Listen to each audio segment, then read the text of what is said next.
Hey guys, कैसे हैं आप सब। I hope you are doing well. I am Sandeep, welcome to C circle. तो हम लोग डिस्कस कर रहे थे यूपीएससी 2020 टेस्ट सीरीज, ठीक है। और ये विजन आईएएस की मेंस की टेस्ट सीरीज चल रही है हमारी। इसमें से हम लोगों ने 11 टेस्ट सॉल्व कर लिए हैं, ठीक है। ये 12 टेस्ट नंबर का फर्स्ट पार्ट है।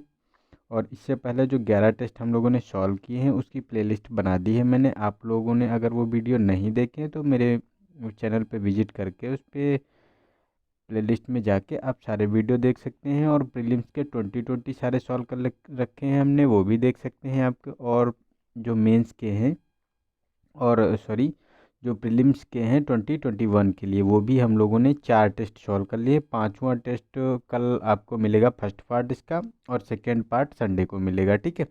और इसका जो सेकेंड पार्ट रहेगा 12th वाला, जो ये मेंस का टेस्ट सीरीज का, ये आपको मंडे को देखने को मिलेगा। तो क्योंकि हमारा जो संडे और सैटरडे और संडे जो रहता है वो हमारा प्रीलिम्स का रहता है, और मेंस का ये हमारा रहेगा बाकी जो भी डेज रहेंगे, ठीक है। और आप लोग पीडीएफ के लिए कह रहे थे तो थोड़ा सा प्रॉब्लम थी, तो मैं पीडीएफ अपलोड नहीं कर पाया आपको। आज मैंने कल जो है जो कुछ पीडीएफ लोड की है, और अगर कोई बची हुई हो तो आप लोग कमेंट बॉक्स में बता देना, ठीक है। तो मैं वो भी शेयर कर दूंगा, ठीक है। तो हम सारी पीडीएफ आप लोगों को शेयर कर देंगे। और अगर किसी के पास पीडीएफ हुआ करे तो प्लीज़ शेयर कर दीजिए। वो संदीप अटकन जी ना ने जो है कुछ पीडीएफ शेयर की हैं, तो उसमें भी देख लेना आप लोग कौन कौन सी हैं। अगर कोई जो ना हो तो बता देना, तो मैं शेयर कर दूंगा, ठीक है। तो थैंक यू फॉर जो है ये करने के लिए संदीप जी, ठीक है। आप बहुत ही सपोर्टिव हैं, इसके लिए धन्यवाद। तो चलते हैं क्वेश्चन नंबर 1 पे हम लोग। तो इसमें कहा गया है कि दक्षिण अफ्रीका में प्रचलित रंग भेदी की नीति क्या थी, और इसकी समाप्ति में प्रमुख अफ्रीकी नेताओं द्वारा निभाई गई भूमिका पर प्रकाश डालिए। तो ये रंग भेदी की नीति एक्चुअली में था कि क्या मतलब था इसमें, ठीक है, ये देखेंगे हम लोग। और इसमें जो इन नेताओं की भूमिका निभाई गई जो इसको ख़त्म करने के लिए, तो ये कौन कौन से नेता थे उनके बारे में हम लोग डिटेल में देखेंगे। तो अगर रंग भेद की बात की जाए, तो रंग भेद या अपार्थाइड जो मूवमेंट देखने को मिला था, तो यह एक नीति थी जिसने दक्षिण अफ्रीका के श्वेत अल्पसंख्यकों और अश्वेत बहुसंख्यकों के मध्य संबंधों को नियंत्रित करने तथा अश्वेतों के विरुद्ध नस्लीय पृथक्करण और राजनीतिक और आर्थिक भेदभाव को स्वीकृति प्रदान की थी, ठीक है। तो इस नीति को दक्षिण अफ्रीका में राष्ट्रपति मलान के अधीन 1948 में प्रारंभ और 1994 में समाप्त किया गया था। तो ये इसके बारे में हम देख सकते हैं डिटेल में नीचे, ठीक है। तो ये मलान जो राष्ट्रपति थे, मलान, उन्हीं के द्वारा इसको समाप्त किया गया था। तो नेक्स्ट अगर बात करें तो इसमें देखो निवास स्थलों और परिवारों जो परिवहन के साधनों, बच्चों के लिए स्कूलों, खेल कूद और जैसे सिनेमा घर होते थे, वो भी श्वेत और अश्वेत लोगों के मध्य मतलब ये पृथक्करण देखने को मिलता था, सबके लिए अलग अलग थे, ठीक है ये। और ये पृथक्करण संभव नहीं था, क्योंकि देखो अगर ग्राउंड लेवल पर देखा जाए तो पूर्ण पृथक्करण नहीं हो सकता, क्योंकि जहाँ जो दो मतलब श्वेत और अश्वेत दोनों रहते थे, लेकिन अश्वेत आबादी श्वेत लोगों के स्वामित्व वाली खानों में, कारखानों में और गृहों आदि में कार्य करती थी। तो कहाँ तक आप मतलब इसका करेंगे विरोध।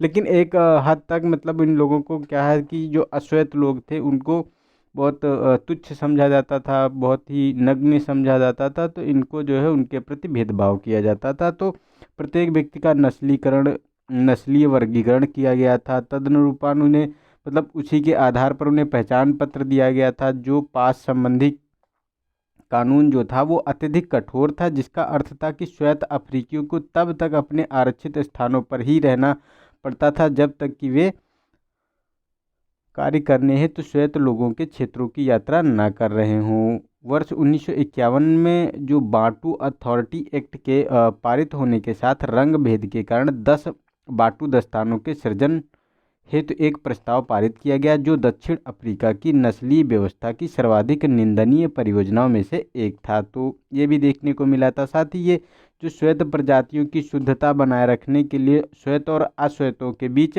विवाह संबंध और शारीरिक संबंध निषिद्ध थे, मतलब वो नहीं कर सकते थे।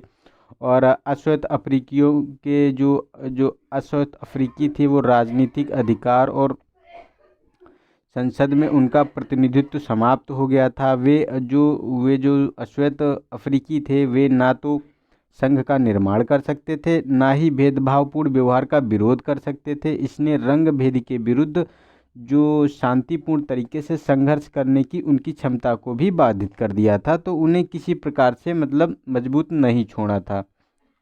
कहने की बात की जाए तो ये मतलब उसमें जो अश्वेत थे तो उनको बहुत मतलब हीन दशा में परिवर्तित कर दिया गया था। इसीलिए ये मतलब अपार्थाइड मूवमेंट देखने को मिला था। इसके बावजूद कई अफ्रीकी नेताओं का उद्भव हुआ, उन्होंने इसे समाप्त करने में महत्वपूर्ण भूमिका निभाई। तो इसमें देखो, अफ्रीकी राष्ट्रीय कांग्रेस के एक नेता थे अल्बर्ट लुथुली ने विरोध अभियानों के आयोजन में किया। इन्होंने मतलब विरोध के अभियानों का आयोजन किया और अश्वेत अफ्रीकी जो कुछ विशेष दिनों में कार्य को रोक देते थे और श्वेतों के लिए आरक्षित स्थानों में प्रवेश करते थे। ठीक है, तो ये मतलब इनकी एक पहल थी, जो मतलब कुछ दिनों का कार्य होता है वो रोक के और मतलब उन स्थानों में प्रवेश करते थे। और प्रधानमंत्री बोथा की बात की जाए तो 1971 में अश्वेत अफ्रीकियों को ट्रेड यूनियन में सम्मिलित होने तथा हड़ताल करने, पास संबंधी कानून को समाप्त करने जैसे परिवर्तनों को आरंभ किया था।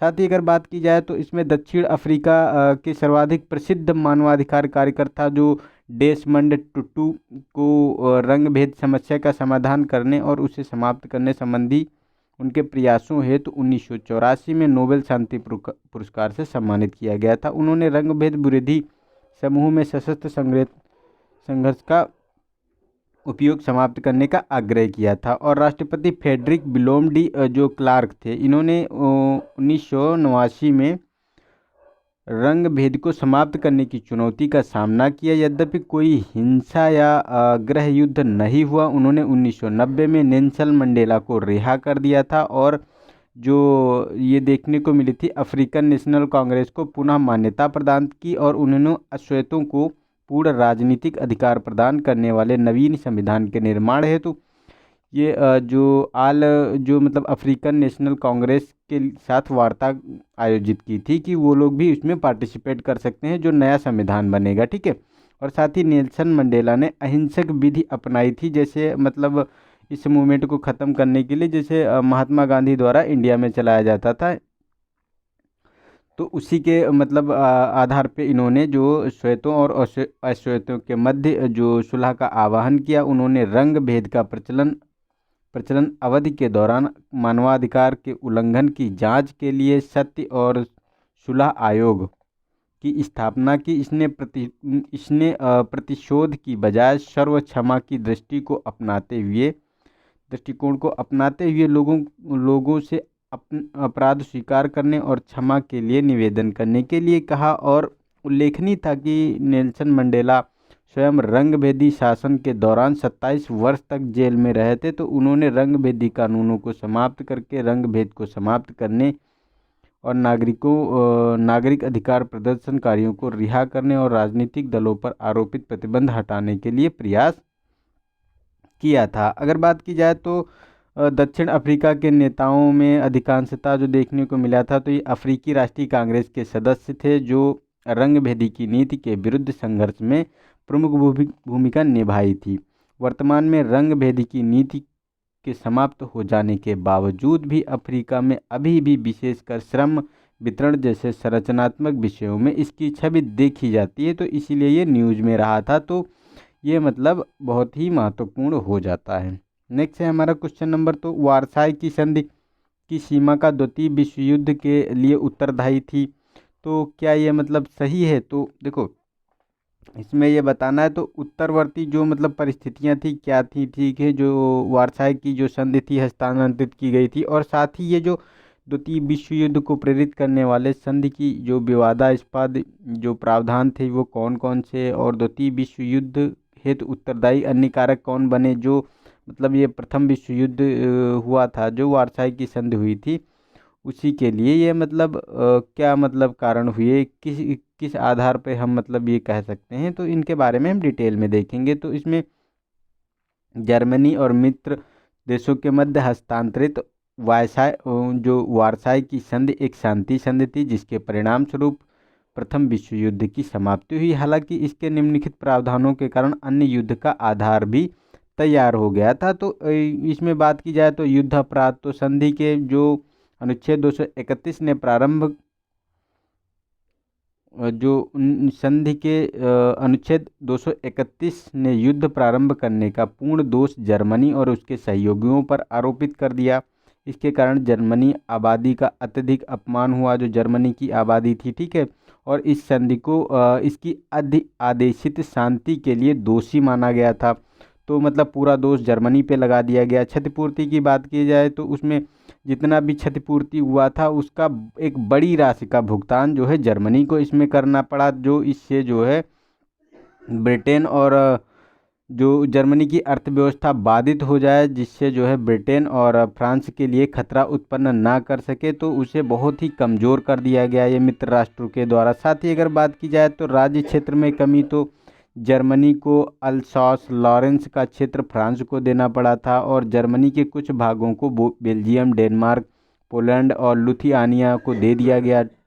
इससे चीन प्रशांत अफ्रीका में स्थापित अपने बाह्य उपनिवेशों को मित्र राष्ट्रों को सौंपना पड़ा। इसके अतिरिक्त इसके कई अफ्रीकी उपनिवेशों को मैंडेट नामक नई प्रणाली के तहत राष्ट्र संघ को सौंप दिया गया था। तो ये भी एक मुद्दा था। साथ ही अगर बात की जाए तो राज्य क्षेत्र में ये कमी हो गई। साथ ही राइनलैंड का जो विसैन्यीकरण किया गया, तो ये राइनलैंड जो है ये फ्रांस और जर्मनी के मध्य एक क्षेत्र है। वहाँ पे जो है असैन्यीकरण किया गया कि जर्मनी वहाँ पे अपने सैनिक नहीं रख सकती और मित्र शक्तियों के नियंत्रण के अधीन कर दिया गया ये वाला क्षेत्र। और सार घाटी पर नियंत्रण की समाप्ति हो गई। तो जर्मनी का जो ये कोयला क्षेत्र था सार घाटी का, ठीक है, इसे आगामी जो 15 वर्षों के लिए फ्रांस और ब्रिटेन के अधीन कर दिया गया। तो जर्मनी के हित में ये कुछ नहीं था, जो बैकग्राउंड तैयार हो रहा था धीरे धीरे करके। और निशस्त्रीकरण की बात की जाए तो जर्मनी सेना को भंग कर दिया और 1000 सैनिकों तक सीमित कर दिया। उसकी नौसेना के 6 क्रूज और कुछ छोटे छोटे जहाज़ों तक सीमित कर दिया। इसे अपनी सेना में विमान, टैंक और पनडुब्बियों शामिल करने के लिए भी प्रतिबंधित कर दिया गया था। और यूरोपीय नेताओं में असंतोष उमड़ा, तो युद्ध के अपराधों के लिए जर्मनी सम्राट पर मुकदमा चलाया गया और यूरोपीय नेता यूरोप के जो पुनर्निर्धारित मानचित्र और कठोर और बलात् शांति समझौते के नाम पर उनसे ली गई रियासतों से भी असंतुष्ट थे। तो इन सब मतलब चीज़ों के आधार पर देखा गया तो जर्मनी का इसमें बहुत ज़्यादा लॉस हुआ था, बहुत ही ज़्यादा लॉस हुआ था। उसका बहुत ही उसकी निंदा की गई, उसको हर चीज़ के लिए उसी को जिम्मेदार ठहराया गया। तो ये मतलब बहुत ही उसके लिए अहित था। तो वो मतलब हमेशा जो मतलब बदला लेना चाहता था इन लोगों से। तो मतलब पहले से ही असंतोष था वो, मतलब अनेक प्रतिस्पर्धाओं और प्रतिस्पर्धी प्राथमिकताओं को संतुलित करने के लगभग असंभव कार्य की पूर्ति के प्रयास में संधि एक व्यापक और भ्रामक दस्तावेज के रूप में समाप्त हुई, जिससे कोई भी पूर्ण रूप से संतुष्ट नहीं हुआ। इस संधि ने जर्मनी के राजनीतिक, आर्थिक, सैन्य रूप से व्यापक क्षति पहुंचाई और जर्मन जन सामान्य के साथ साथ नेतृत्व ने अपनी आर्थिक विपत्ति के लिए युद्ध हार जाने को दोषी ठहराया। इसके अतिरिक्त वारसाय की से उत्पन्न स्थायी असंतोष के कारण 1920 से 1930 के दशक में नाजी पार्टी और कट्टरपंथी दक्षिणपंथी पार्टियां जन समर्थन प्राप्त करने में सफल रही और अंततः जर्मनी ने युद्ध हार जाने का भुगतान करना बंद कर दिया, तीव्र गति से अपना सशस्त्रीकरण किया तथा स्वयं को चरम राष्ट्रवाद की ओर स्थानांतरित करते हुए विस्तारवादी विदेशी नीति अपनाई और जर्मनी विस्तार और प्रभुत्व के अपने प्रयास में इटली और जापान के साथ शामिल हो गया। तो इसने मतलब एक बड़ी शक्तियों को अपनी तरफ शामिल कर लिया था। हालांकि इतिहासकारों ने द्वितीय विश्व युद्ध के कारण के रूप में अन्य घटनाओं को भी उत्तरदायी माना है, जैसे कि अमेरिका का राष्ट्र में सम्मिलित न होना, ब्रिटेन और फ्रांस की तुष्टीकरण की नीति तथा इटली और जापान में फांसीवादी शासकों का उदय। फिर भी द्वितीय विश्व युद्ध की उत्पत्ति के कारण स्वयं वारसाई की संधि में ही निहित थे। ठीक है, तो इस प्रकार ये हमने देखा कि मतलब किस प्रकार ये वारसाई की संधि उनके अहित में, मतलब जर्मनी के हित में नहीं थी। नेक्स्ट है हमारा गुट निरपेक्ष वस्तुतः भारत सहित नव स्वतंत्र देशों का उपनिवेशवाद और साम्राज्यवाद को दूर करने का एक प्रयास था। तो टिप्पणी कीजिए, तो गुट निरपेक्ष आंदोलन के अस्तित्व में आने वाली कौन सी मतलब उत्तरदायी स्थितियां थी, और उपनिवेशवाद और साम्राज्यवाद के विरुद्ध जो ये रक्षा पंक्ति थी क्या थी, इसका क्या मतलब महत्व है, ठीक है, और इसकी प्रासंगिकता क्या है वर्तमान समय में, ठीक है, और उस समय क्या थी, इस समय क्या है इसमें, ठीक है। तो इसके बारे में हम डिटेल में देखेंगे। तो इसकी अगर बात की जाए तो शांति युद्ध के दौरान गुट निरपेक्ष आंदोलन ऐसे राज्यों के संगठन के रूप में अस्तित्व में आया जो औपचारिक रूप से संयुक्त राज्य अमेरिका या सोवियत संघ के गुट में शामिल नहीं होना चाहते थे, बल्कि स्वतंत्र और तटस्थ बने रहना चाहते थे। तो इस समूह की मूल अवधारणा इंडोनेशिया में आयोजित एशिया अफ्रीका बाडुंग जो सम्मेलन में आयोजित वार्ता के दौरान 1955 में अस्तित्व में आई। तत्पश्चात सितंबर 1961 में यूगोस्लोविया के बेलग्रेड में प्रथम गुट निरपेक्ष सम्मेलन का आयोजन किया गया था। तो गुट निरपेक्ष आंदोलन उपनिवेशवाद और साम्राज्यवाद को दूर रखने का प्रयास था, जो इसके सिद्धांतों और विभिन्न कार्यों को परिलक्षित हुआ। जैसे कि अगर बात की जाए तो जो गुट निरपेक्ष देशों का ध्यान आत्मनिर्णय और राष्ट्रीय स्वतंत्रता, संप्रभुता, राज्यों की क्षेत्रीय अखंडता और रंग भेद, उपनिवेशवाद, साम्राज्यवाद और सैन्य समझौतों के विरोध पर केंद्रित था, और यह अंतर्राष्ट्रीय राजनीति में निष्क्रिय भूमिका निभाने के लिए नहीं बल्कि अपने सदस्यों का हित प्रतिबिंबित करने के लिए स्वतंत्र रूप से अपनी स्थिति कायम करने के लिए गठित किया गया था। और बहुपक्षीय सैन्य संधि का पालन करने की इसकी नीति सुरक्षा जैसे कि अत्यंत महत्वपूर्ण मामलों पर पूर्व औपनिवेशिक शक्ति पर निर्भरता कम करने के इसके मतक्की को प्रदर्शित करती थी। जो राष्ट्र शीत युद्ध युग की द्विध्रुवी विश्व व्यवस्था के आदर्शों के पक्ष में नहीं थे, यह उनके उपयुक्त स्थल के रूप में उभरा। इसने इन देशों को प्रमुख शक्तियों के मध्य सत्ता संघर्ष की स्थिति से सुरक्षा प्रदान की, और इसने तृतीय विश्व के देशों में राष्ट्रीय स्वतंत्रता संघर्ष और विऔपनिवेशीकरण की प्रक्रिया में निर्विवाद रूप से महत्वपूर्ण योगदान दिया, जिससे इसे अत्यधिक कूटनीति प्रतिष्ठा प्राप्त हुई। इसने नवीन अंतर्राष्ट्रीय आर्थिक व्यवस्था की स्थापना में महत्वपूर्ण भूमिका निभाई, जिसने वैश्विक दक्षिण को अपनी पूंजी और प्राकृतिक संसाधनों का आर्थिक रूप से मुक्त उपयोग करने का अवसर प्रदान किया। वर्ष 1973 में अल्जीरियस सम्मेलन में ये देखने को मिला था, ठीक है। हालांकि यह केवल उपनिवेशवाद को दूर रखने का प्रयास मात्र नहीं था, यह विकास के लिए पश्चिमी विश्व द्वारा प्रदत्त सहायता को प्राप्त करने और किसी भी गुट का समर्थन न करने, अपने निर्णय लेने की शक्ति बनाए रखने के रणनीतिक कदम था, ठीक है। इसने अपने हथियारों की होड़ की निंदा की और सभी राज्यों के शांतिपूर्ण सह अस्तित्व को बढ़ावा प्रदान करना और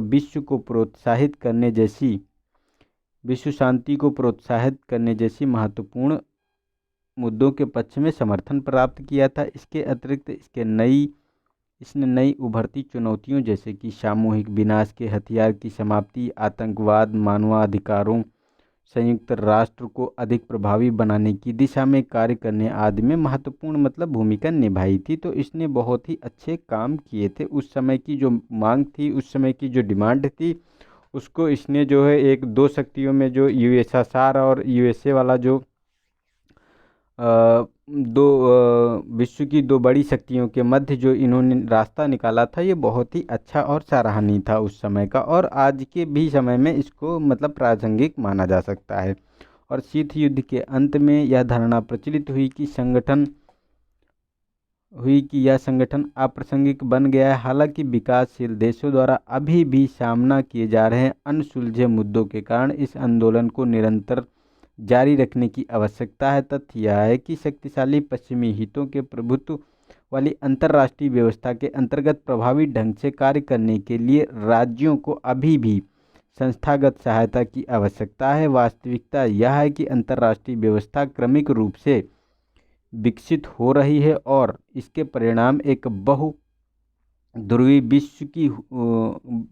बहुध्रुवी विश्व होने की अधिक संभावना है। हालांकि अस्तित्व में बने रहने और प्रभावी होने के लिए इस संगठन को पुनर्संरचित और पुनर्गठित किया जाना चाहिए। तो इस पे अगर हम थोड़ा सा अगर चर्चा कर लें इस पे, जैसे मतलब जो इसका मीटिंग्स होती है उसको इतना ज़्यादा लाइटली ले लिया जाता है, उनको अच्छे से मतलब गंभीरता से नहीं लिया जाता है, तो इन चीज़ों की भी बात की जा रही है। लेकिन इस बार का जो गुटनिरपेक्ष आंदोलन हुआ था उसमें जो वर्चुअल जो मीटिंग हुई थी उसमें प्रधानमंत्री नरेंद्र मोदी ने इस बार जो है भारत की तरफ से अगुवाई की थी, तो ये मतलब अच्छा कदम था। नेक्स्ट है हमारा अफ्रीका के बंटवारे के लिए उत्तरदायी अधिकांश कारक यूरोप में घटित घटनाओं से संबंधित थे, चर्चा कीजिए। तो ये अफ्रीका के बंटवारे के बारे में ये क्या है, क्या मतलब बंटवारा था और इसकी जो घटनाओं का उल्लेख कीजिए, जैसे कि बंटवारे के लिए कौन कौन से कारण उत्तरदायी थे उनके बारे में हमको डिटेल में देखना पड़ेगा। और अफ्रीका के बंटवारे हेतु उत्तरदायी देशज कारणों का भी संक्षिप्त वर्णन करना पड़ेगा। और बर्लिन सम्मेलन जो जिसमें अफ्रीका के बंटवारे को अंतिम रूप प्रदान किया गया था उसको हमको देखना पड़ेगा। तो अगर इसमें बात की जाए तो अफ्रीका का बंटवारा नव साम्राज्यवाद की अवधि के दौरान मतलब 19वीं शताब्दी के उत्तरार्ध और 20वीं शताब्दी के पूर्वार्ध में देखा गया था। तो ये मतलब यूरोपीय शक्तियों द्वारा अफ्रीकी महाद्वीप का तीव्र औपनिवेशीकरण था, ठीक है। और 19वीं शताब्दी के मध्य तक अफ्रीका का आंतरिक भाग यूरोपियों के लिए अज्ञात था। डचों, पुर्तगाली और अंग्रेजी फ्रांसीसी के अधीन शक्तियाँ उपनिवेश केवल तटीय क्षेत्रों में यानी अल्जीरिया और केप कॉलोनी को छोड़कर तक ही सीमित था। मतलब अल्जीरिया और केप में नहीं था, बाकी तक सीमित था। हालांकि कुछ ही वर्षों के भीतर संपूर्ण महाद्वीप औपनिवेशीकरण की शक्तियों के मध्य विभाजित हो गया था। तो सबको मतलब इन यूरोपीय देशों ने बांट लिया था कि ये हमारा उपनिवेश है, इधर का हमारा है, ये कंट्री हमारा है, ये कंट्री हमारा है। तो इसीलिए वहाँ देखने को मिलता है जितनी भी कंट्रियां हैं उनकी जो बॉर्डर लाइन है वो मतलब एक सीधी लाइन देखने को मिलेगी, बहुत ज़्यादा तिरछी नहीं देखने को मिलेगी। ये वही कारण है क्योंकि उन लोगों ने इसे बांटा था अपने हिसाब से, ठीक है।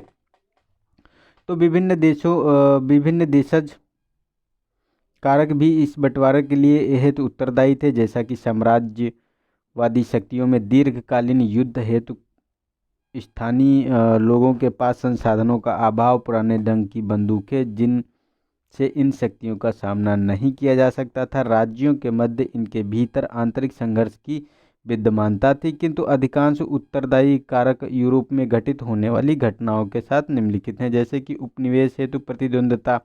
तो द्वितीय औद्योगिक नीति जो यूरोप में अन्य भागों में प्रसारित हो रही थी ने जो यूरोपीय शक्तियों को कपास जैसे कच्चे माल, दासों और अपने उत्पादों हेतु नए बाजार के लिए अफ्रीका को की ओर आकर्षित हुए थे, ठीक है। तो ये जो इंडस्ट्रियल प्रोडक्शन था इसको कहाँ बेचेंगे उसको, और कच्चा माल उनको चाहिए था वो कहाँ से तो लेंगे, तो ये इसीलिए था।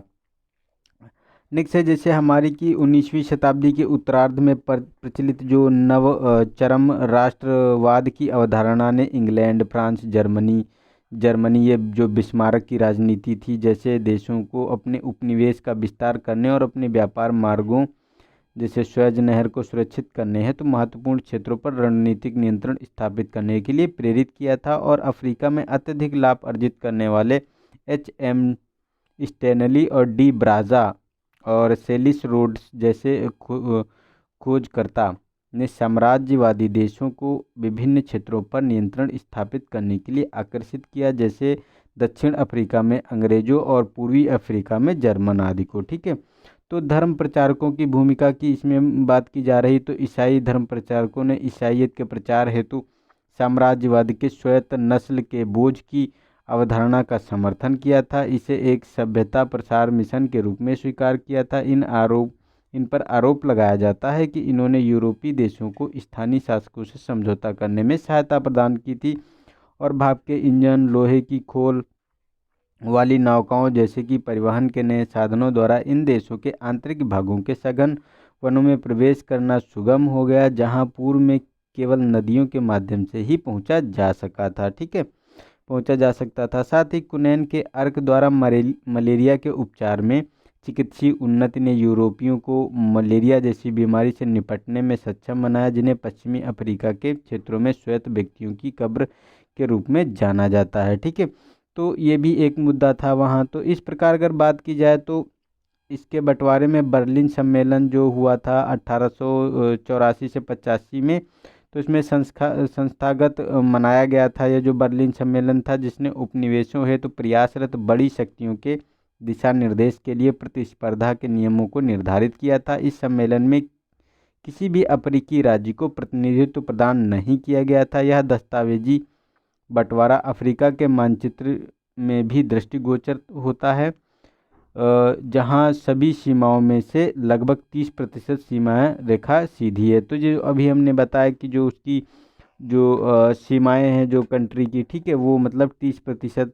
सीमाएं जो है सीधी सीमाएं हैं, जो ये बर्लिन सम्मेलन के द्वारा सामने आई थी। ठीक है, नेक्स्ट है हमारा क्वेश्चन नंबर 5। इसमें कहा गया है कि शुरुआत में आशाएं जगाने के बावजूद भूदान और ग्रामदान आंदोलनों की क्षमताओं का वास्तविक में उपयोग नहीं किया जा सका। चर्चा कीजिए। तो ये भूमिदान और ग्रामदान आंदोलन के कौन से उद्देश्य थे, इनके संबंधों में चर्चा करनी है।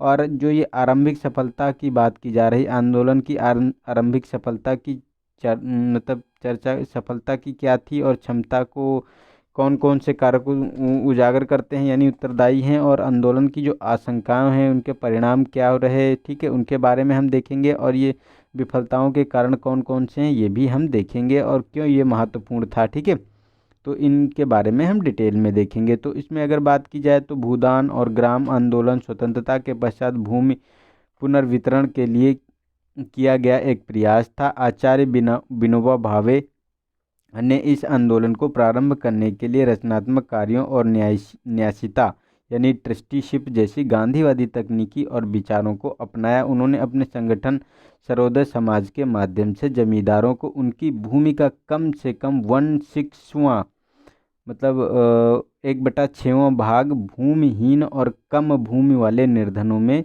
वितरित करने के लिए दान करने हेतु प्रेरित करने के लिए पद यात्रा आरंभ की गई थी। तो आरंभ में आंदोलन में अत्यधिक आशाएं देखी गईं। वर्ष 1956 तक 4 मिलियन एकड़ भूमि दान के रूप में प्राप्त हुई और जयप्रकाश नारायण जैसे प्रख्यात व्यक्ति सक्रिय राजनीति को छोड़कर इस आंदोलन में शामिल हो गए। और 1955 तक भूदान आंदोलन ग्रामदान या गांव के दान का रूप ले चुका था, जो यह इंगित करता है कि समग्र भूमि का स्वामित्व व्यक्तिगत न होकर सामूहिक था।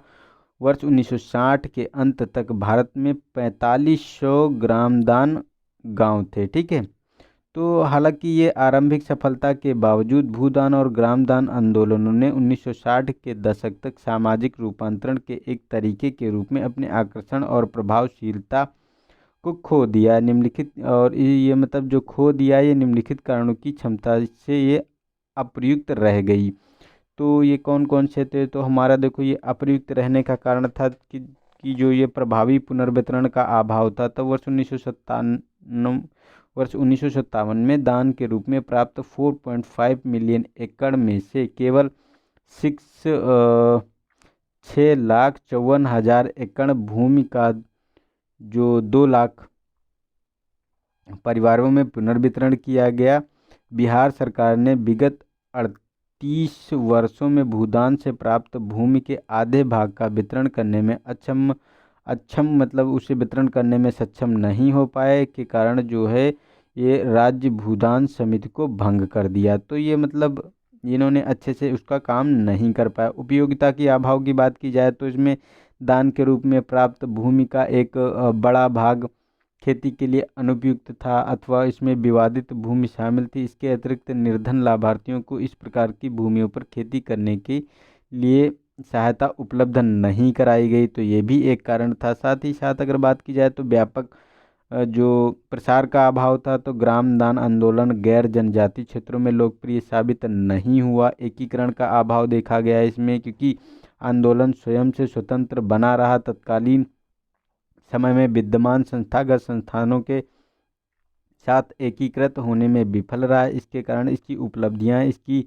संभावनाओं के अनुरूप नहीं रहीं। यह भी निर्दिष्ट किया गया कि भूदान जो भूमि के विभाजन को प्रोत्साहित करेगा तथा इसका एक व्यापक पैमाने के जो कृषि रूपांतरण के तर्कसंगत दृष्टिकोण में व्यवधान उत्पन्न करेगा।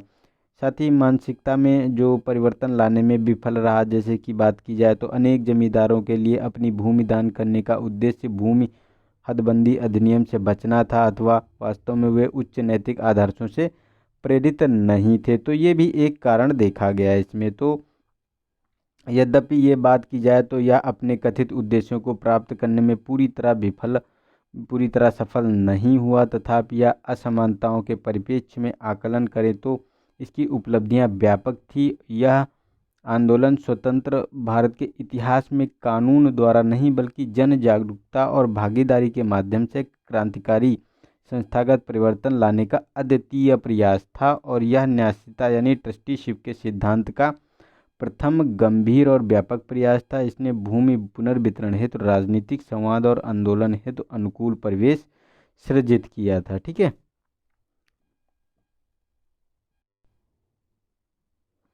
नेक्स्ट है हमारा कि राष्ट्रीय सुरक्षा संबंधी चिंताएं, इसके राष्ट्रीय आदर्श और पश्चिमी शक्तियों के साम्राज्यवादी व्यवहार का अनुकरण। एक साम्राज्यवादी शक्ति के रूप में जापान के उद्भव को समझाने हेतु महत्वपूर्ण कारक है। मतलब टिप्पणी कीजिए, मतलब कमेंट करना है इस पे।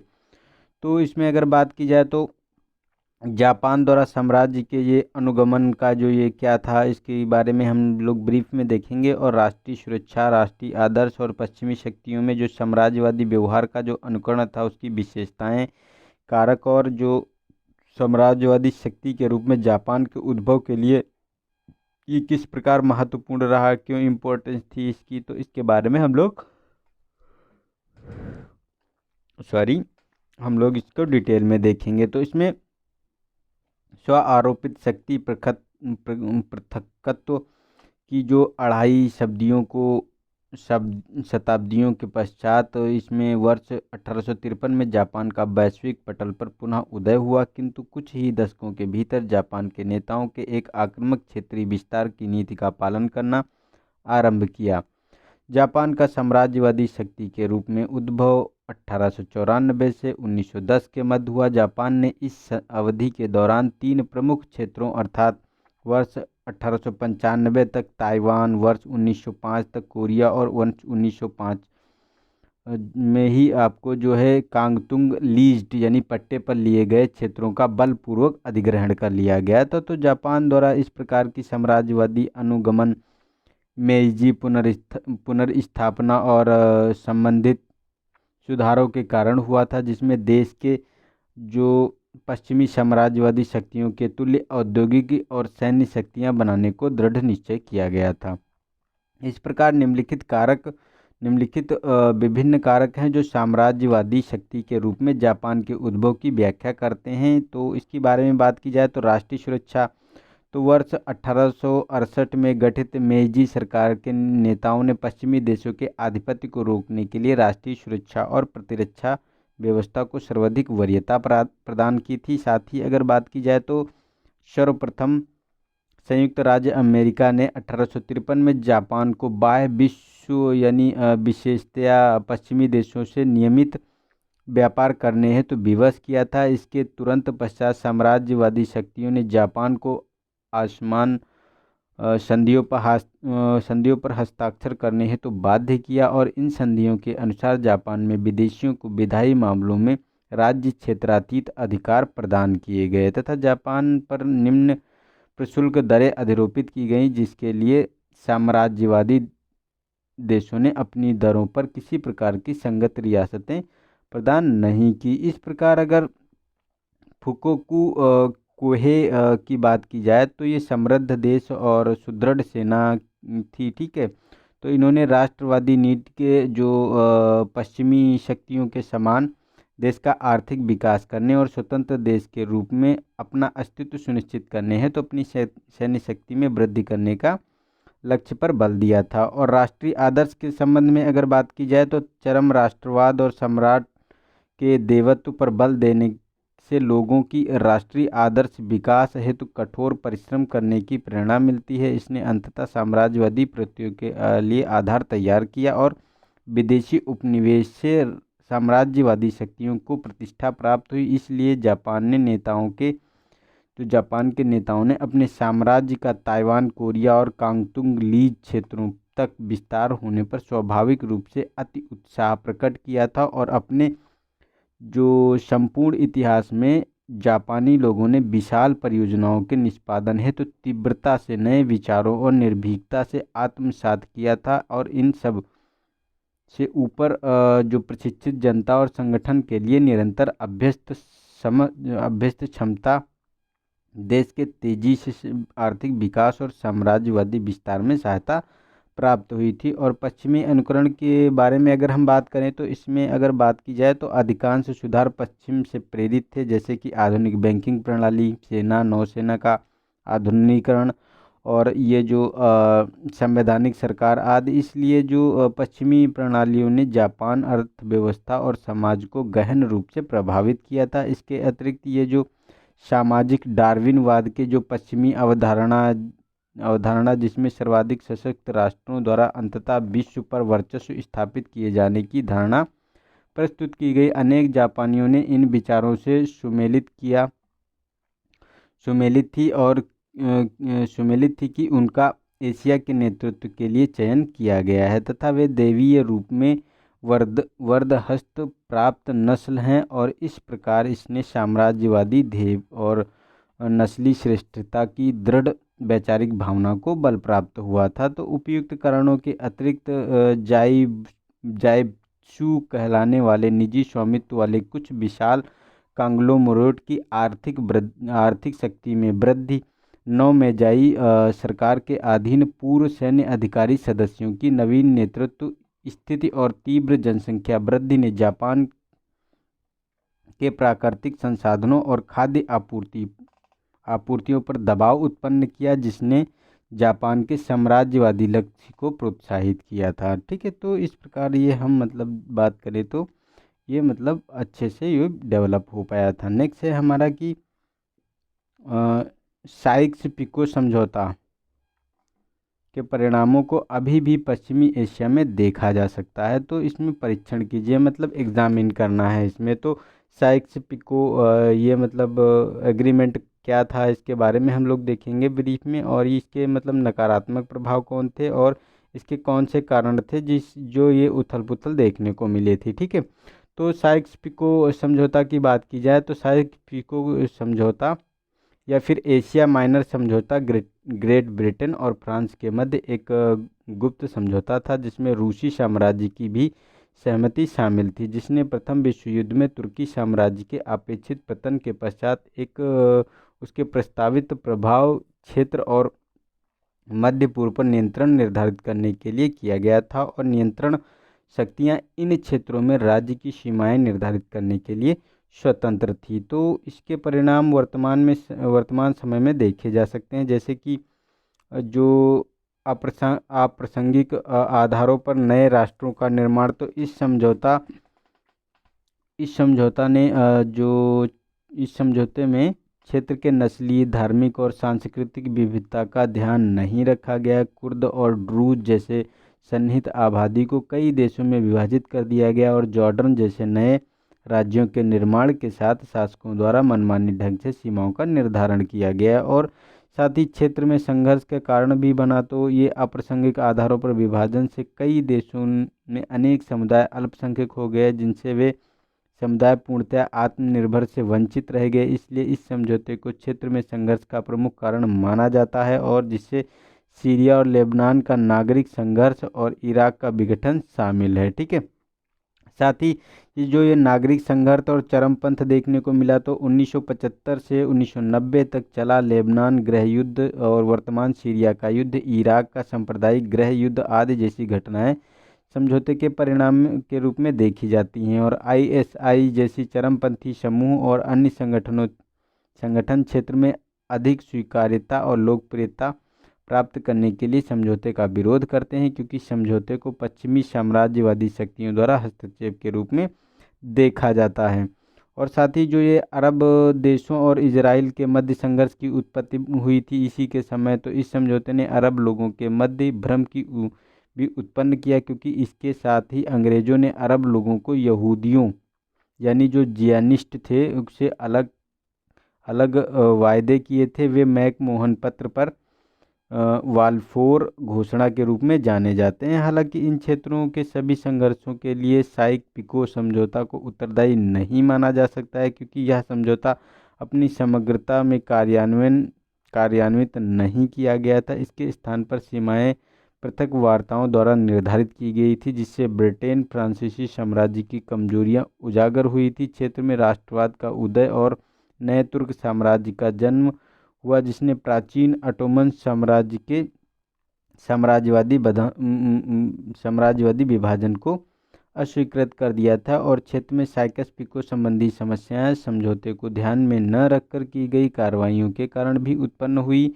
उदाहरण के लिए अगर बात करें तो वाल्फोर घोषणा ने फिलिस्तीन का अंतर्राष्ट्रीयकरण करने के लिए साइक्स पिको योजना का उल्लंघन किया। इसके अतिरिक्त घरेलू राजनीतिक प्रणालियों के विकास का अभाव, संयुक्त राज्य अमेरिका, रूसी, सऊदी अरब जैसी अन्य जो शक्तियों के निरंतर हस्तक्षेप ने उथल पुथल को उत्पन्न किया। इसलिए साइक्स पिको मूलतः उपनिवेशवाद की परंपरा के विरुद्ध गहन क्षोभ का प्रतीक था। यह साम्राज्यवादी हस्तक्षेप का प्रतीक है जिसने जनता को अपने प्राकृतिक और मौलिक संप्रदाय आधारित एवं नस्लीय पहचान के आधार पर राष्ट्र राज्यों के समेकन से वंचित कर दिया था।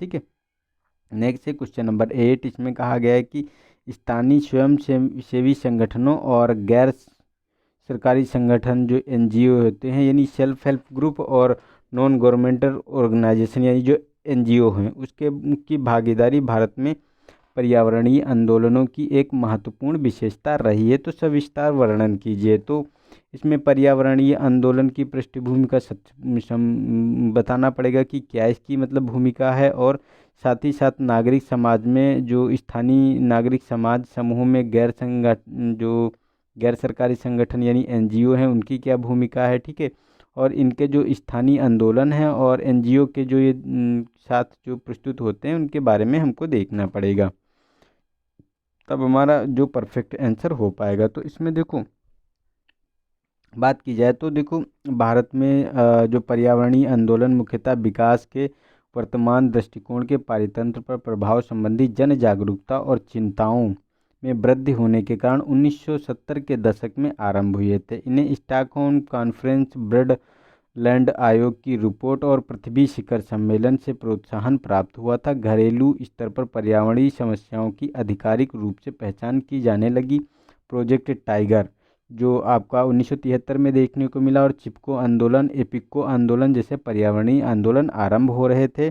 तो गैर सरकारी अभिकरणों, विशेषतया जो स्थानीय समूहों की भागीदारी भारत में पर्यावरणीय आंदोलनों की एक मुख्य विशेषता रही है। उन्होंने विभिन्न माध्यमों से महत्वपूर्ण भूमिका का निष्पादन किया है। तो इसमें अगर बात की जाए तो पर्यावरण और विकास के मध्य संतुलन स्थापित करने हेतु जन जागरूकता का सृजन करना, जैसे कि देशी ग्राम स्वराज मंडल ने चिपको आंदोलन में महत्वपूर्ण भूमिका निभाई थी, और इसके अंतर्गत स्वयं सेवकों ने स्थानीय निवासियों में पर्वतीय ढलानों पर वनों की कटाई के दुष्प्रभाव के बारे में शिक्षित किया था, और ऐसी अवसंरचनात्मक परियोजनाओं का विरोध करना जो स्थानीय पारितंत्र के समक्ष खतरा उत्पन्न करती हों, जैसे कि नर्मदा घाटी बांधों के निर्माण के विरुद्ध नर्मदा बचाओ आंदोलन के विरोध प्रदर्शन का आयोजन, और मानवाधिकार एवं अन्य वैकल्पिक विधियों, विकास नीतियों और विशाल बागों से संबंधित पर्यावरणीय मुद्दों पर नर्मदा घाटी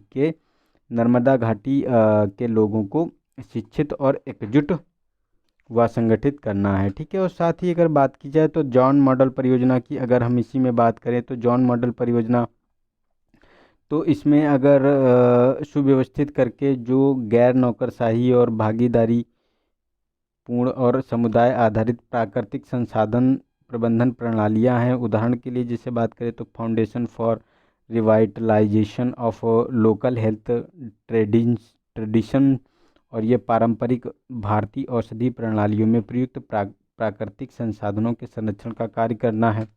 ठीक है। साथ ही अगर बात करें तो केरल शास्त्र साहित्य परिषद द्वारा जो जन विज्ञान को लोकप्रिय बनाना, इसे सामाजिक क्रांति के लिए विज्ञान को अपनी आद आदर्शोक्ति आदर्शोक्ति बनाया है और पर्यावरणीय क्षेत्रों में इसका उपयोग कर रहा है। साथ ही ये पर्यावरणीय क्षति के विरुद्ध एकजुट करना लोगों को, तो उदाहरण के लिए जैसे कि एक जल ग्राम पंचायत में स्टारलाइट द्वारा ताम्र प्रगलन संयंत्र की स्थापना का आरंभ में पंचायत ने विरोध किया तथा बाद में इस विरोध प्रदर्शन के उत्तरदायी रत्नगिरी बचाओ संघर्ष समिति द्वारा ग्रहण किया गया। और वन्य प्राणियों का संरक्षण तो सिंगचंग बुगुन ग्राम समुदाय रिजर्व प्रबंधन समिति अरुणाचल प्रदेश की है और लेम्सा चेनलॉक संगठन नागालैंड द्वारा पूर्वोत्तर भारत में वन्य प्रजातियों के संरक्षण का कार्य किया गया और इस प्रयास में इन्हें वर्ष 2018 में जैव विविधता पुरस्कार प्रदान किया गया था। तो स्थानीय भागीदारी से इतर ऐसे अखिल भारतीय संस्थान गैर सरकारी संगठन भी हैं जो पर्यावरणीय संरक्षण और पारितंत्र के क्षेत्र में कार्य करते हैं, और जैसे कि centre for science and environment CSC और बॉम्बे नेचुरल हिस्ट्री सोसाइटी आदि। इस प्रकार के जो गैर सरकारी संगठनों ने स्थानीय पर्यावरण अधिकारों के संरक्षण और सामुदायिक समूहों के सृजन और उन्हें समर्थन प्रदान करने में महत्वपूर्ण भूमिका का निष्पादन किया है। ठीक है।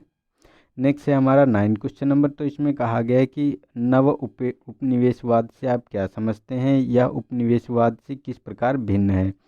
तो अगर बात की जाए नव उपनिवेशवाद की, तो ये क्या है एक्चुअली में, नव उपनिवेशवाद क्या होता है और नव उपनिवेशवाद क्या है। नव उपनिवेशवाद के विभिन्न पहलुओं को स्पष्ट करते हुए हम देखेंगे कि कौन से कौन कौन से इसके तर्क हैं और कौन वितर्क हैं। ठीक है। तो उपनिवेशवाद एक राष्ट्र द्वारा दूसरे राष्ट्र पर प्रत्यक्ष राजनीतिक और आर्थिक आधिपत्य स्थापित करने की प्रक्रिया को संदर्भित करता है, जो सैन्य विजय द्वारा या फिर उसके बिना भी किया जा सकता है। ठीक है। जैसे कि स्वतंत्रता पूर्व भारत ब्रिटिश विजय, जबकि नव साम्राज्यवाद की अगर बात की जाए तो नव साम्राज्यवाद किसी देश को नियंत्रित करने के लिए पूंजीवादी वैश्वीकरण या सांस्कृतिक शक्तियों के उपयोग के माध्यम से राष्ट्रों पर अप्रत्यक्ष आधिपत्य स्थापित करना। अनेक विद्वानों द्वारा इसे अफ्रीका में चीन द्वारा ऋण पास कूटनीति के उदाहरण के रूप में स्पष्ट किया जाता है। तो इसको हम देख सकते हैं, जो चीन की जो ये ऋण पास नीति है। ठीक है। तो ये बहुत ज़्यादा क्रेडिट लोन देके और उसको अपने कब्जे में कर लेते हैं ये लोग। तो इसे ही नव साम्राज्यवाद की रूप में परिभाषित किया जा रहा है। ठीक है। तो ये विश्व युद्धोत्तर काल में औपनिवेशिक शक्तियां अपने पूर्व उपनिवेशों से प्राप्त हो रहे लाभ से वंचित नहीं होनी चाहिए, अतः उन्होंने उपनिवेश के साथ आर्थिक सांस्कृतिक संबंध जारी रखे हैं और विकासशील देशों पर नियंत्रण व प्रभुत्व बनाए रखने हैं तो नवीन विधियां अपनाई हैं। इसमें अनुदान, सहायता, वैश्वीकरण जैसे कि मल्टीनेशनल कंपनियों का जो प्रचालन होता है उसका, और उदारीकरण व निजीकरण आदि सम्मिलित है। उन्होंने सुविचारित रूप से ऐसी परिस्थितियों का निर्माण किया है जिससे आर्थिक विकास के लिए पूर्व उपनिवेशवादियों पर उनकी आर्थिक निर्भरता बढ़ गई है। साथ ही अगर बात करें तो अंततः विकसित देशों ने विकासशील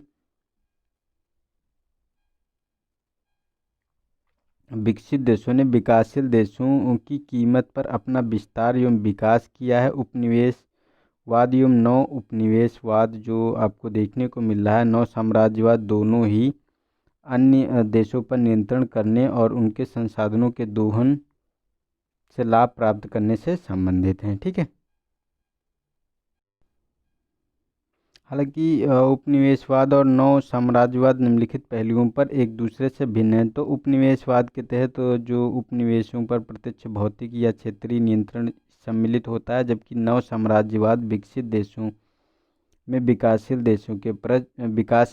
पर विकसित देशों का परोक्ष प्रभाव को बनाए रखने की नीति है। और उपनिवेशवाद सामान्यतः 19वीं शताब्दी में आरंभ हुआ था और 20वीं शताब्दी में समाप्त हो गया था, जबकि नव साम्राज्यवाद वर्तमान में प्रचलित पूर्व पूर्व यूरोपीय उपनिवेशवादी शक्तियों द्वारा और उपनिवेशवाद के अंतर्गत अन्य देशों पर आधिपत्य स्थापित करने के लिए सैन्य बलों का उपयोग किया गया था, जबकि नव साम्राज्यवाद इसके लिए वैश्वीकरण की शक्तियों का उपयोग करता है और उपनिवेशवाद साम्राज्यवाद का प्राथमिक चरण है, जबकि नव साम्राज्यवाद जो है उपनिवेशवाद साम्राज्यवाद का प्राथमिक चरण होता है, जबकि ये नव साम्राज्यवाद साम्राज्यवाद की उच्चतम अवस्था है और उपनिवेशवाद के अंतर्गत उपनिवेशवादी देश उपनिवेश पर राजनीतिक नियंत्रण भी स्थापित कर लेता है, जबकि नव साम्राज्यवाद के अंतर्गत देश द्वारा स्वयं अपने कानूनों को लागू किया जाता है, परंतु इसकी अर्थव्यवस्था को बहुराष्ट्रीय कंपनियों के माध्यम से किसी अन्य देश द्वारा अपने लाभ हेतु नियंत्रित किया जाता है। और नव साम्राज्यवाद के अंतर्गत एक देश राजनीतिक रूप से स्वतंत्र और संप्रभु हो सकता है, परंतु आर्थिक रूप से अन्य देशों पर निर्भर होता है। तो उपनिवेशवाद एक प्रत्यक्ष शासन था, परंतु बाद में औपनिवेशिक शक्तियों ने नव साम्राज्यवाद की नवीन विधियों के माध्यम से अपने आधिपत्य के स्वरूप को परिवर्तित कर दिया। कालांतर में यह सिद्ध हो गया है कि नव साम्राज्यवाद उपनिवेशवाद का एक नवीन और अप्रत्यक्ष किंतु संभवतः समान रूप से प्रभावशाली स्वरूप है। इसका प्रभाव देश के मध्यवर्ती असमानता और पूर्ववर्ती उपनिवेश में अशांति और संघर्ष के रूप में देखा जा सकता है। नेक्स्ट है हमारा 10 क्वेश्चन नंबर आज का लास्ट, जिसमें कहा गया है कि वर्ष 1971 में बांग्लादेश के मुक्ति संग्राम में भारत द्वारा सैन्य हस्तक्षेप करने के क्या कारण थे। तो ये मतलब जो बांग्लादेश आज़ाद हुआ था तो इसमें भारत ने क्यों ऐसी भूमिका निभाई थी और भारत द्वारा पूर्वी पाकिस्तान के लोगों को समर्थन प्राप्त करने के क्या मतलब कारण थे, क्यों मतलब इन्होंने हस्तक्षेप किया था इसके बारे में, तो इसके बारे में हम लोग देखेंगे। तो पाकिस्तानी सेना, नौकरशाही, अर्थव्यवस्था और शासन व्यवस्था में पश्चिमी पाकिस्तान के प्रभुत्व के कारण पूर्वी पाकिस्तान के लोगों के प्रति आर्थिक और राजनीतिक भेदभाव में वृद्धि हुई। इसके अतिरिक्त बांग्ला भाषा, रीति रिवाज और विरासत के प्रति सम्मान के अभाव ने भी अंततः बंगाली राष्ट्रवादी आंदोलन को प्रेरित किया। अंततः इन स्थितियों में बांग्लादेश के मुक्ति संग्राम में भारत द्वारा भी सैन्य हस्तक्षेप किया गया। तो बांग्लादेश के मुक्ति संग्राम में जो ये भारत द्वारा सैन्य हस्तक्षेप के लिए निम्नलिखित कारण उत्तरदायी थे। तो प्रथम था ऑपरेशन सर्चलाइट। ऑपरेशन सर्चलाइट के दौरान मार्च 1971 में पाकिस्तानी सेना द्वारा मानवाधिकार उल्लंघन करते हुए लगभग 30 लाख बंगाली लोगों का नरसंहार किया था और दुष्कर्म, यातना और हत्याओं की घटनाएं 6 माह से भी अधिक समय तक जारी रही थी, जिसके कारण 1 करोड़ शरणार्थी जो है भारत में प्रवेश करने को विवश हुए थे। तो यह तर्क दिया जाता है कि भारत सैन्य हस्तक्षेप यह सुनिश्चित करने के लिए किया था कि भारत में शरणार्थियों का प्रवेश जो भारत में संसाधनों का दोहन, भारत की निर्धनता उन्मूलन और प्रयासों को दुर्बल बनाने के रूप में देखा गया, तो एक दीर्घकालीन समस्या न बन सके, इसलिए ये मतलब हस्तक्षेप किया गया था। और पूर्वी पाकिस्तान में नरसंहार को नियंत्रित करने हेतु संयुक्त राष्ट्र और प्रमुख वैश्विक शक्तियों सहित अंतर्राष्ट्रीय समुदाय की सीमित संवेदनशीलता ने भारतीय सैन्य हस्तक्षेप को न्यायसंगत ठहराया था। और साथ ही इस परिस्थिति ने भारत को सुरक्षा के समक्ष खतरा भी उत्पन्न कर दिया था। शरणार्थी शिविरों में निम्न स्तरीय दशाओं और उन शिविरों के निकटवर्ती ठिकानों से सैन्यीकरण के कारण पूर्वी पाकिस्तान के बंगालियों के विद्रोह में सम्मिलित होने की आशंका व्यक्त की जा रही थी। और यह भी तर्क था कि भारतीय अर्थव्यवस्था पर अत्यधिक आर्थिक बोझ के बावजूद बंगालियों के साथ साझा नरजातीय संबंध भी भारतीयों के उनके प्रति सहानुभूति का एक कारण था। और कुछ लोगों द्वारा यह आरोप लगाया जाता है कि भारत द्वारा सैन्य हस्तक्षेप पश्चिम बंगाल के लोगों को भारतीय पहचान के बजाय बंगाली पहचान अपनाने और बंगाल का एकीकरण कर भारत के जो विभाजन का कारण बनने से रोकने का भी प्रयास था। जिस उत्साह के साथ पश्चिम बंगाल के लोगों ने जो पश्चिम बंगाल के लोगों ने युद्ध के प्रयास का समर्थन किया था वह इस प्रकार के संदेह का आधार था। हालांकि ऐसी भावनाओं को साझा नृजातीय से उत्पन्न संबंधों से पृथक करना कठिन है। तो ये समस्या के अंतर्राष्ट्रीयकरण को रोकने और गंभीरता को कम करना भारत के रणनीतिक हित में था। यदि पाकिस्तान विश्व को यह आश्वासन दिलाने में सफल हो जाता कि संकट उसके द्वारा अपने पूर्ववर्ती भाग की जनसंख्या के सैन्य दमन का परिणाम नहीं बल्कि भारत पाकिस्तान प्रतिद्वंद्विता से उत्पन्न हुआ है, तो उसे अंतर्राष्ट्रीय और घरेलू विरोध का सामना नहीं करना पड़ता। उपयुक्त कारणों के आलोक में भारतीय सैन्य हस्तक्षेप के लिए उत्तरदायी एक कारण को इंगित करना अनुचित होगा। भारतीय हस्तक्षेप का तत्कालिक उद्देश्य जहां शरणार्थी प्रवर्तन की मांग के साथ मानवीय कारणों पर आधारित था, जबकि इसका दीर्घकालीन उद्देश्य एक विभाजित पाकिस्तान तथा उस क्षेत्रों में भारतीय प्रभुत्व, शांति व स्थिरता सुनिश्चित करना था। ठीक है, तो ये भारत वैसे भी सभी के लिए अच्छा ही सोचता है जो भी होता है, तो इन्होंने हस्तक्षेप किया था और उनको मतलब जो बांग्लादेश को एक मतलब पृथक राज्य के रूप में मान्यता प्रदान करवाई थी। ठीक है, तो ये मतलब उस समय इंदिरा गांधी की सरकार थी, उन्होंने बहुत ही अच्छा मूवमेंट ये मतलब अच्छा ये स्टेप उठाया था, तो जो मतलब एक बहुत ही सराहनीय माना गया था। ठीक है, तो आज के लिए इतना ही, मिलते हैं नेक्स्ट वीडियो में, तब तक के लिए नमस्कार, जय हिंद, जय भारत।